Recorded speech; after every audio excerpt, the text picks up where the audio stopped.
इकबाल अहमद जी, आपका रुख करते हुए आप देखिए, बिहार को लेकर जितना प्रचार प्रसार करना था, जितना जोर आजमाइश करने की जरूरत थी, वो सब कुछ हो चुका। देखिए, भारतीय जनता पार्टी डराने का काम करती है, नफरत का काम करती है, जहर घोलने का काम करती है। और मोदी जी प्रधानमंत्री होके जिस तरीके से बयानबाजी कर रहे हैं, कट्टे की बात कर रहे हैं, अरे कलम की बात करते तो अच्छा था, लेकिन रोजगार की बात ही नहीं कर रहे हैं। वो रील बनाने की बात कर रहे हैं कि जो नौजवान रील बना रहा है उससे रुपया कमा रहा है। वो कट्टे की बात कर रहे हैं मंचों से। बताइए, प्रधानमंत्री हैं देश के, देश का प्रधानमंत्री जो अपनी जबान से निकालता है वो बहुत सोच समझ के निकालता है, लेकिन उनके में जबान इस तरीके से काम कर रही है जैसे लग रहा है बौखला गए हैं।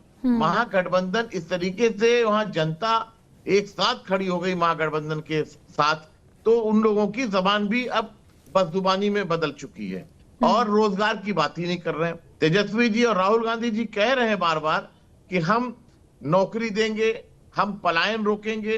ये मंच से बीजेपी और भारतीय जनता पार्टी ना पलायन की बात कर रही है, ना रोजगार की बात कर रही है, क्योंकि 2005 से 2025 तक ना इन्होंने रोजगार दिया है, ना पलायन रोक पाए हैं। तो अब ये बौखला चुके हैं। तो सबसे बड़ी बात इस बात की है कि जो बिहार का चुनाव है वो रोजगार पे लड़ा जा रहा है, पलायन पे लड़ा जा रहा है, महिलाओं की सुरक्षा के लिए लड़ा जा रहा है, उन नौजवानों के लिए लड़ा जा रहा है जो नौजवान सड़कों पे टहल रहा है, जो धक्के खा रहा है और पर्चा लीक हो रहा है। उस पर्चा लीक को रोका जाए, वो सब सरकार का मिला जुला खेल है।